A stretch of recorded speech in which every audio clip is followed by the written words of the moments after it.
Sebelumnya, Assalamualaikum warahmatullahi wabarakatuh. Selamat pagi, salam sejahtera untuk kita semuanya.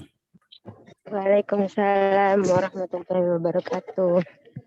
Waalaikumsalam warahmatullahi wabarakatuh. Pak. Oke, saya akan menyampaikan, mungkin kelihatan ya di dalam slide di sini. Kelihatan Pak. Kelihatan, Saya Pak. ya. Yaitu terkait dengan pilar manajemen yang kemarin baru sampai di manajemen sebagai ilmu, manajemen sebagai seni. Harusnya kan ini ada 5 ya. Nah, saya akan jelaskan satu persatu sambil nanti sudah ada pertanyaan yang ada di link Google Classroom. Jadi setiap manajemen, itu manajemen apapun termasuk manajemen perusahaan industri ini, bahwa manajemen itu terdiri dari paling tidak ada lima hal yang perlu kita ketahui, dan itu nanti perlu kita implementasikan di dalam aktivitas kita mengelola perusahaan, termasuk di dalamnya industri, baik itu apa makanan atau industri manufaktur. Jadi manajemen sebagai suatu ilmu, minggu yang lalu sudah saya sampaikan. Jadi manajemen sebagai suatu ilmu adalah manajemen itu sebagai suatu alat atau tools yang dapat digunakan untuk mengambil keputusan, di mana di dalam mengambil keputusan itu didasarkan kepada hal-hal yang sifatnya objektif atau hal-hal yang sifatnya kuantitatif. Misalnya teman-teman menggunakan pendekatan matematik, menggunakan pendekatan statistik, itu adalah alat yang digunakan untuk mengambil keputusan. Suatu saat nanti teman-teman kalau sudah punya perusahaan pasti akan membuat yang namanya business forecasting atau peramalan bisnis.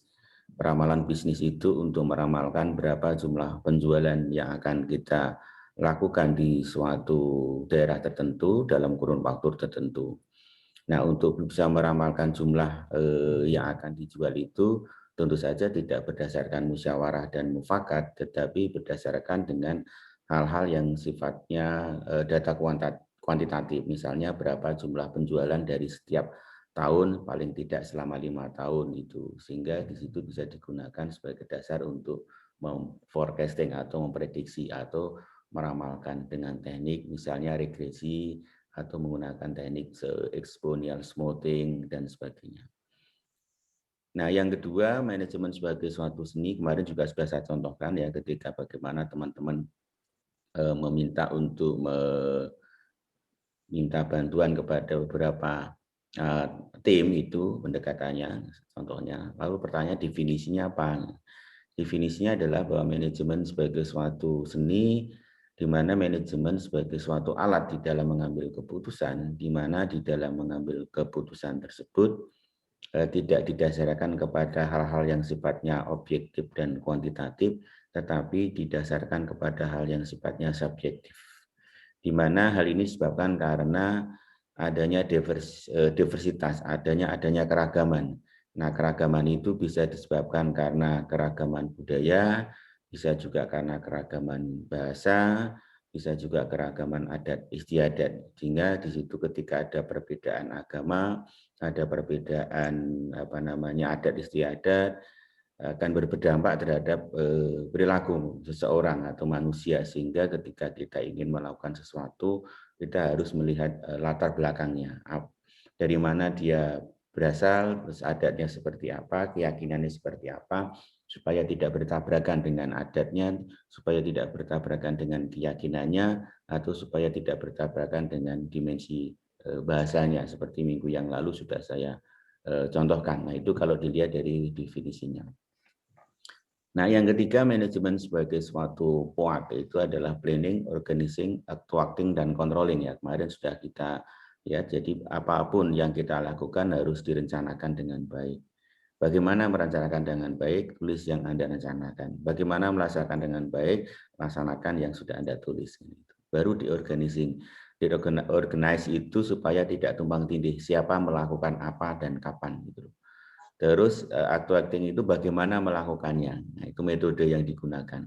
Nanti di dalam proses produksi ada yang menggunakan proses produksi terus-menerus, ada yang menggunakan proses produksi terputus-putus, atau menggunakan proses produksi campuran di dalam menghasilkan suatu produk. Tergantung karakteristik produk yang dihasilkan. Apakah produknya atas dasar pesanan, atau apakah produknya itu atas dasar permintaan pasar. Kalau permintaan pasar berarti produknya adalah massal, kalau permintaan pesanan berarti produknya tidak massal.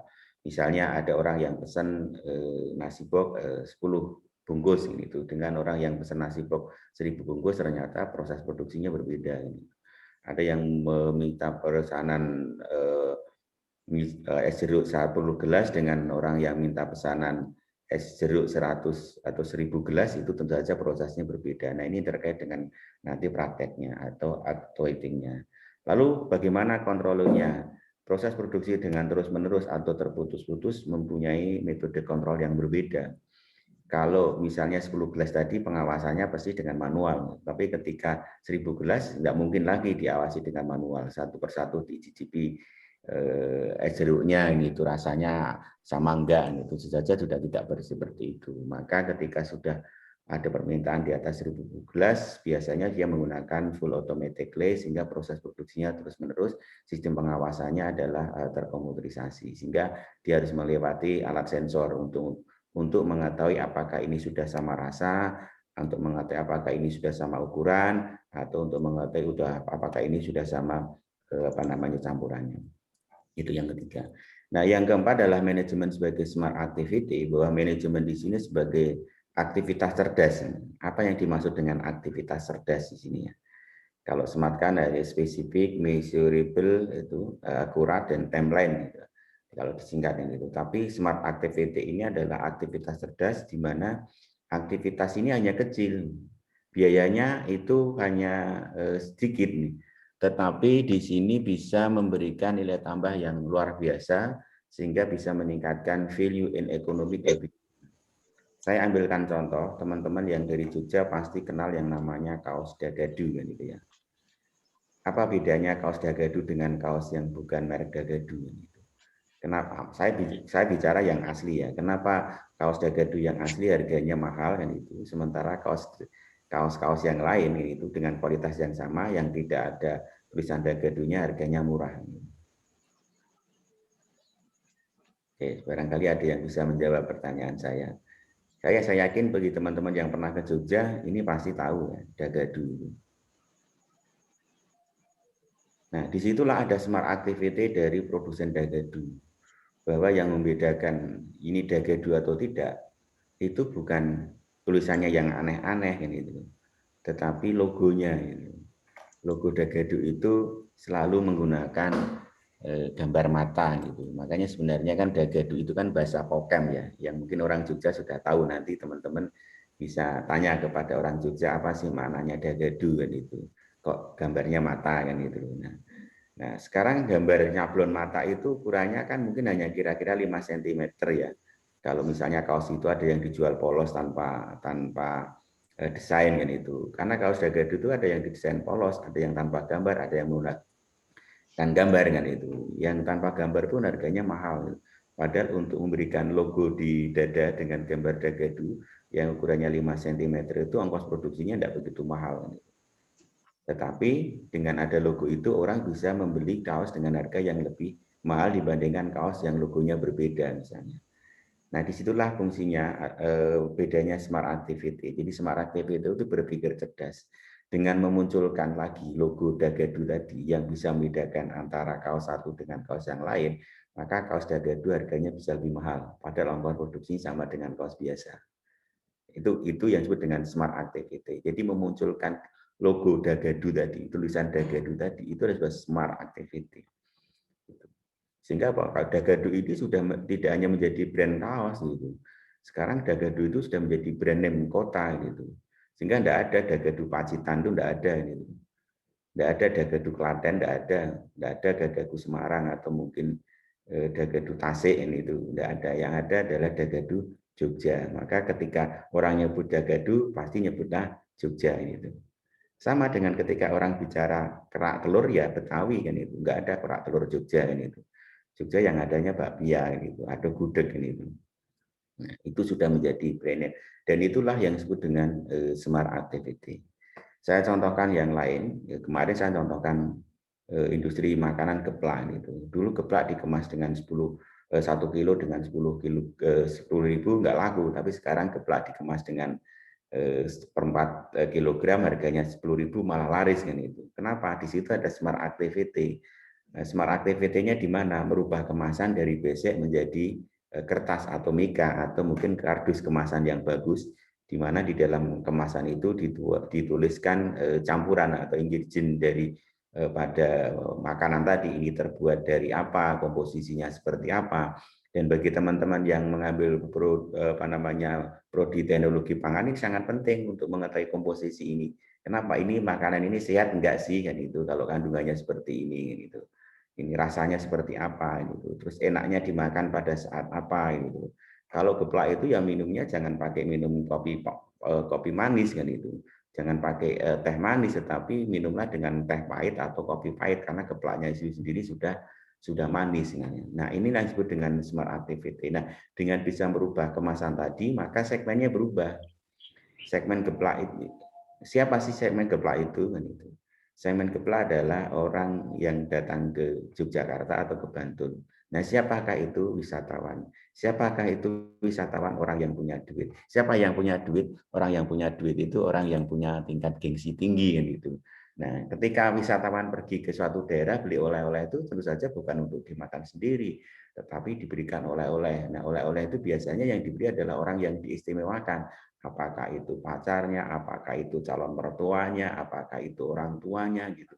Sehingga memberikan oleh-oleh kepada orang yang diistimewakan itu tentu saja juga mencari sesuatu yang istimewa kan itu. Nah, apa itu geplak tadi? Maka nyarinya dengan bungkus besek atau bungkus kemasan yang bagus tentu saja akan lebih prestisius kalau itu dikemas dengan kemasan yang bagus. Maka sudah menggeser segmen. Nah itu. Sehingga apa? Dengan menggeser segmen itu harganya kalau biasanya dijual 1 kilo 10.000 bisa dikurangi kemasannya 1/4 jadi 10.000 itu laku karena pada dasarnya wisatawan adalah orang yang bepergian bagaimana untuk menghabiskan duitnya itu. Nah, itulah disebut dengan smart activity. Nah, yang berikutnya adalah manajemen sebagai suatu target, di mana target itu adalah produktivitas. Bagaimana kita mengukur produktivitas? Dengan cara apa? Dengan cara menghitung berapa yang dihasilkan dan berapa yang dikeluarkan. Sehingga ukuran produktivitas itu adalah jumlah output yang dihasilkan dibagi dengan jumlah input yang digunakan atau jumlah produk yang dihasilkan dengan bagi dengan jumlah biaya. Sehingga akan muncul yang namanya keefektifan dengan keefisienan. Apa itu keefektifan? Keefektifan adalah kemampuan di dalam menghasilkan sesuatu produk, sementara keefisienan adalah kemampuan mengalokasikan suatu biaya yang dikeluarkan untuk menghasilkan produk. Sehingga kalau biayanya efisien, hasilnya banyak, itulah disebut dengan produktif. Nah, ini adalah pilar-pilar yang teman-teman harus pahami karena saya yakin teman-teman akan melakukan keputusan terkait dengan hal ini ketika teman-teman nanti mengelola sebuah industri, ketika teman-teman memanage sebuah perusahaan, ya. Baik itu industri, baik itu manufaktur maupun services, pasti teman-teman akan menghitung yang namanya produktivitas. Oke, saya lanjutkan teman-teman. Ini yang kemarin saya agak terlewat ya. Itu. Terus kemarin sudah saya contohkan juga ya prosesnya di situ ada bagaimana input, nah terus proses, terus output, terus ada smart activity atau proses yang kedua dan smart activity kan itu. Nah terus yang terakhir adalah outcome gitu. Nah kalau input itu adalah materialnya. Kalau nanti teman-teman punya perusahaan industri di bidang makanan, ya inputnya bisa wajan, bisa panci kan itu alatnya gitu. Bisa perkakas gitu.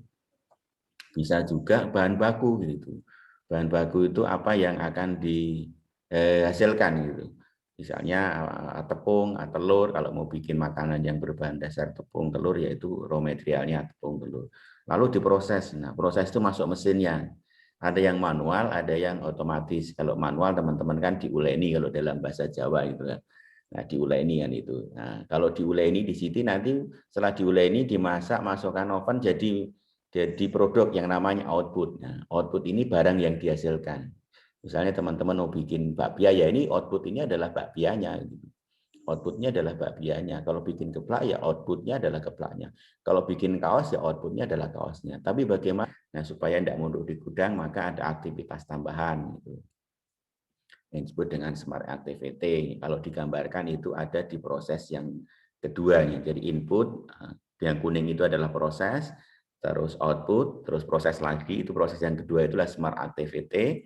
Terus jadi yang namanya outcome. Outcome itu jadi duit, ya. Jadi duit.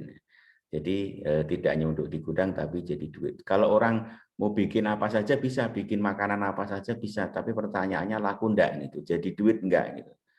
Nah, smart activity itu bagaimana produk yang sudah ada itu dirubah, diproses sehingga dia akan menjadi duit ya. Itu sehingga value in economy itu muncul. Nah, ini kalau digambarkan. Nah, terus di dalam industri itu ada yang disebut dengan barang, ada yang disebut dengan jasa.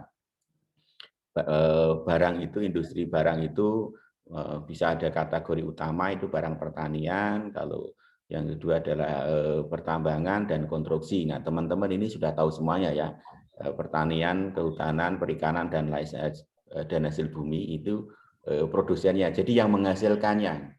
Jadi kalau misalnya industri pertanian ya dia menghasilkan barang-barang pertanian. Kalau kehutanan bisa menghasilkan ya ada kayu, ada rotan. Perikanan bisa ikannya tapi belum diolah menjadi apa namanya kalau misalnya nanti itu diolah lagi dia bisa menjadi makanan olahan.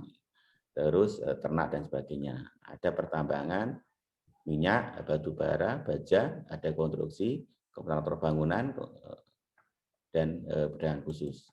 Nah, sedangkan jasa itu produsen utama itu adalah jasa transportasi seperti teman-teman kan sudah menikmati di sana ada angkutan darat yang namanya kereta api, bus dan baik itu AKAP atau AKDP kan itu antar kota dan provinsi atau antar provinsi. Ada juga di situ sekarang yang sedang marak itu jalan raya. Sekarang sudah menjadi industri kan itu yaitu jalan tol kan itu. Kalau teman-teman sekarang naik kendaraan lewat jalan biasa enggak bayar kan itu, tapi ketika lewat jalan tol ya bayar gitu. Kalau kira-kira dari Jakarta ke Surabaya itu ya ongkosnya kan 700-an lebih lah kira-kira. Jadi sama dengan ongkos orang naik bis. Terus PT Pos itu. Sekarang sudah PT Pos sudah banyak saingan aja. Ada macam-macam. Saya nggak akan nyebutkan mereknya, tapi nanti teman-teman bisa mengidentifikasi.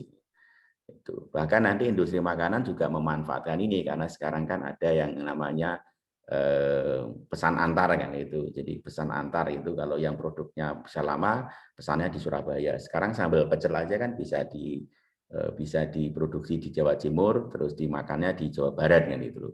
Kalau yang terkenal itu sambal Jawa Timur itu ada sambal Rudi misalnya itu yang makan tidak hanya Jawa Timur, itu sampai Jawa Barat, mungkin seluruh Indonesia.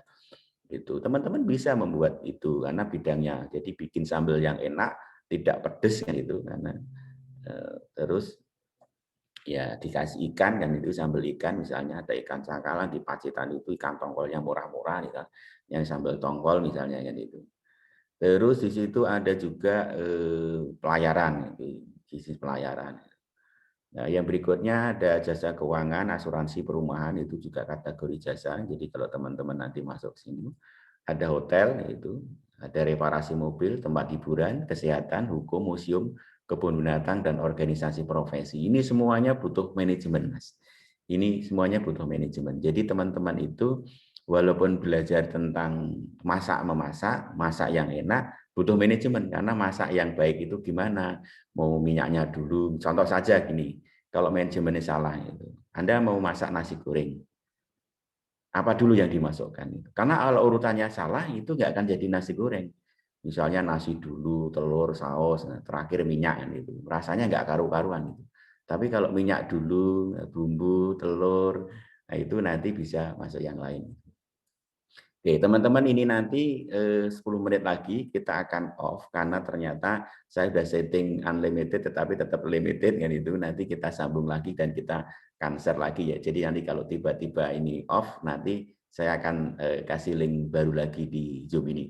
Saya sudah diperingatkan 10 menit lagi akan diselesaikan oleh Zoom itu. Nanti saya akan sambung lagi ya, sebagai pemberitahuan saja. Oke, itu teman-teman. Jadi teman-teman, tidak ada orang hidup di dunia ini tanpa butuh makan. Nanti ilmu teman-teman itu juga ilmu yang sangat dibutuhkan oleh seluruh orang di dunia. Karena tidak ada orang yang hidup di dunia ini tanpa makan dan minum itu. Dan itu apa namanya bidang yang teman-teman tekuni. Tetapi tidak ada di dunia ini yang tidak butuh manajemen kan itu. Artinya ilmu ini, ilmu permakanan dan ilmu permanajemenan ini sangat dibutuhkan. Karena seahlinya ahli orang bikin makanan gitu, kalau tidak ahli manajemen, tidak akan bisa jualan kan itu. Karena di situ nanti ada aspek bagaimana menjual, bagaimana memproduksinya. Itu. Jadi tidak hanya berpikir komposisi saja. Jadi kalau komposisinya sudah benar, tetapi tidak bisa membuat, tidak bisa mengelola, tidak bisa menjual, itu tidak bisa mengepacking, itu tidak bisa mendeliver, itu tidak ada manfaatnya. Karena ilmu manajemen itu nanti kan kaitannya adalah bagaimana manajemen deliver juga, bagaimana mengantar itu. Mengantarnya pakai apa itu kan pakai ilmu juga. Nanti kalau ngantarnya salah alat, teman-teman akan rugi. Harusnya dikirim pakai kapal, kirimnya pakai pesawat. Ya, harganya mahal kalau pakai pesawat. Harusnya pakai kereta tapi pakai apa namanya angkutan yang lain. Jadi ini salah satu yang harus teman-teman ini. Ya, ini contohnya. Terus apa sih jasa kalau didefinisikan? Dan apa itu jasa barang? Barang adalah sesuatu yang dapat dilihat. Jadi tangible kan itu. Tangible itu ada bukti fisiknya. Contohnya kalau teman-teman nanti mau bikin otak-otak gitu. Bikin otak-otak itu kelihatan berarti bikin barang kan itu. Nah, bersifat fisik sehingga dapat ditimbun, dapat disimpan, dapat ditransformasikan dan dapat diangkut, itu barang. Misalnya teman-teman mau bisnis sekarang kan era Covid misalnya, bisnis facial kan seperti ini barang ini tangible ini. Nah, misalnya tataan tempat minum seperti ini, nah ini tangible. Tapi ketika teman-teman hari ini menikmati proses perkuliahan, ini services, ini jasa gitu. Teman-teman tidak bisa menyimpan jasa saya ini kecuali teman-teman itu merekam kan itu. Karena prosesnya, sehingga kalau teman-teman hari ini itu senang, ya itu puas, teman-teman akan mantuk kan itu senyum-senyum. Tapi kalau misalnya hari ini teman-teman tidak terpuaskan, teman-teman akan geleng-geleng kan itu, menggerutu kan itu, mengeluh dan bercerita kepada orang lain. Oh, hari ini kuliahnya membosankan, saya nggak suka mata kuliah ini, gitu. Dia akan cerita minimal 8 sampai 12 orang itu, baru kalau orang jangan bilang lego itu, baru plong kan itu. Oleh karena itu di ujung terakhir tadi saya kembali ke sini, itu adalah bagaimana membuat customer satisfaction gitu. Nah, kalau ke pelanggan ini puas, dia akan bercerita. Itu paling tidak hanya ke-4 orang ini ceritanya itu. Tapi kalau tidak puas, dissatisfaction, dia akan cerita 8 sampai 12 orang. Maka jangan bikin orang itu sakit hati gitu. Tidak puas itu karena sakit hati itu yang menyebabkan orang tidak puas. Nah, itu. Oke, sekarang ini apa itu jasa? Nah, jasa yang dapat jasa itu tidak dapat diraba atau intangible. Contohnya adalah proses hari ini, proses perkuliahan. Anda tidak bisa megang itu, nggak bisa megang omongan saya itu, nggak bisa megang proses transformasi ini, tidak bisa ditimbun, tidak bisa diangkut. Tapi teman-teman bisa merasakan dan prosesnya berbarengan itu. Makanya manajemen jasa itu sama dengan manajemen hati. Gitu. Perbedaannya itu hanya 1 detik ini tuh, manajemen rasa. Jadi bagaimana kita bisa merasakan apa yang dirasakan oleh orang lain. Maka salah satu yang perlu kita tanamkan kepada diri kita adalah empati, bisa merasakan apa yang dirasakan orang lain. Kalau kita tidak mau menunggu, maka jangan buat orang itu menunggu kan itu. Kalau kita tidak mau dicubit, ya jangan mencubit orang lain gitu. Kalau Anda tidak mau dipukul, ya jangan mukul orang lain gitu. Itu namanya empati kan itu. Nah, itu yang penting. Maka jasa ini bisa diukur kualitasnya. Kemarin saya contohkan Tera itu tangible, empati, responsive, reliability, dan assurance ini itu. Jadi ada fisiknya, ada empatinya, ada kecepatannya, ada pertanggungjawabannya, dan ada jaminannya. Tapi saya menambahkan ini harus ada unsur keamanan dan ada unsur kemudahan akses itu untuk mendapatkan itu. Saya contohkan teman-teman ini operation proses itu adalah metode yang digunakan untuk mengelola bagaimana input itu menjadi sebuah output. Nah, butuh apa saja? Satu, butuh manajemen. Seperti hari ini kita belajar tentang manajemen. Butuh metode. Nah, di dalam mata kuliah ini akan bicara tentang metode, akan bicara tentang manajemen, akan bicara tentang personal. Gitu. Nah, itu butuh semuanya. Yang tidak adalah material, machine, maintenance kan itu, dan energi kan itu. Itu yang tidak ada. Tetapi itu butuh yang disebut dengan 5M. Gitu. Nah, terus transformasi itu proses produksinya bagaimana? Tergantung sih, nah, ada yang dipotong. Misalnya teman-teman mau numis kangkung kan itu. Jadi juragan makanan tumis kangkung kan itu. Salah satu proses produksinya kan dipotong-potong kangkungnya. Dicuci kan itu, dimasak gitu, dikemas kan itu. Itu prosesnya itu. Tapi kalau misalnya teman-teman itu masak kangkungnya itu sudah menggunakan alat teknologi canggih, ya ada cutting, ada mixing, ada sorting, ada transfer, ada semua ini dipakai juga. Karena butuh duit, karena butuh analisis, karena butuh transportasi gitu. Dan itu sebuah proses produksi yang teman-teman harus lakukan.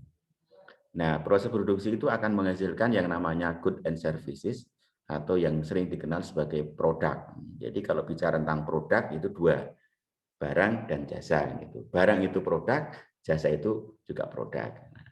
Nah, perbedaan itu maka akan menimbulkan yang namanya value added, nilai tambah. Nilai tambah itu adalah perbedaan antara input dan output terhadap hasil yang dihasilkan. Jadi kalau misalnya sebelum diolah itu harganya sama dengan setelah diolah, berarti tidak ada value added. Makanya apa? Ketika kita ke pasar beli kangkung satu unting, ketika kita belikan 2.000 satu unting, maka ketika dimasak itu teman-teman jualnya jangan 2.000. Pasti kan dihitungkan biaya ongkos masaknya berapa, bumbunya berapa, proses produksinya gimana, sehingga Pak kangkung itu ketika di rumah makan satu porsi itu yang kira-kira itu hanya satu ikat, harganya sudah menjadi 7.000 atau 8.000. Karena apa? Karena ada proses transformasi gitu. Ada proses produksi yang menimbulkan yang namanya value added. Nilai tambah itu ada nilai tambah manfaat. Jadi kalau nilai tambah manfaat itu kangkung dimasak itu bermanfaat karena bisa dimakan. Kecuali kalau teman-teman mau, apakah kangkung mentah nggak bisa dimakan? Ya bisa saja. Kalau mau berubah menjadi varian kelinci kan gitu loh.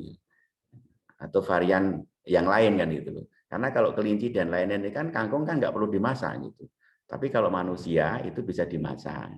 Apakah itu untuk campuran mie ayam, apakah itu untuk tumis, apakah itu pecel atau mungkin untuk yang lain. Dan itu proses transformasi itulah yang menimbulkan yang namanya value added. Value added itu adalah nilai tambahan manfaat karena dengan diproses tadi lebih bermanfaat, bisa dimakan, itu kandungan gizinya terpenuhi kan itu.